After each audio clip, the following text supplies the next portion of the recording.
Okay, continuing on part two of the inflation video series. So I mentioned government spending and taxes. So if taxes come down, inflation has the potential to go up because people have more money, businesses have more money, right? Same thing.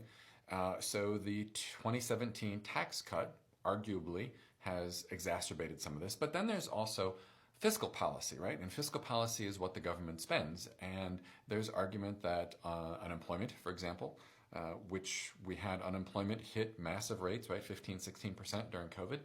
And so unemployment benefits increased.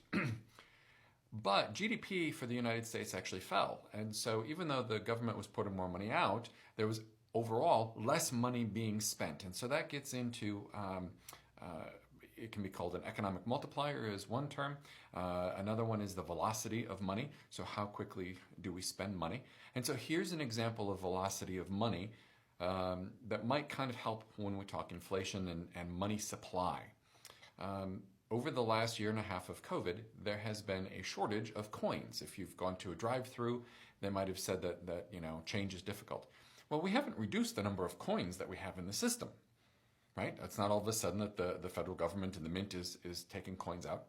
But what's happening is those coins aren't being used, right? Because we weren't going to drive-throughs as much. The coins that, I always have a couple dollars worth sitting in my cup holder aren't getting used at the drive-through at McDonald's or Starbucks or whatever it might be. And people have that coin jar at home, right? Your cup, and you're throwing all your coins in. Well, again, if you're not going out, if you're not getting change at a restaurant or something like that, at a drive-through, in order to put more coins into that coin jar. And then people weren't traveling, the banks were closed, so people weren't able to take their coin jars and take them to the bank and change them in for dollar bills and stuff like that. And so that's the velocity of money, if that makes sense, is how much do we use it? How many times does that same dollar bill, right, that same coin, pass through people's hands on a daily basis or a weekly basis?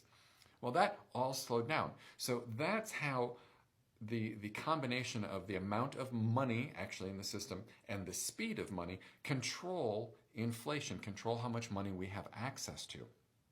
And so the velocity of money has slowed down dramatically because we are spending less over COVID.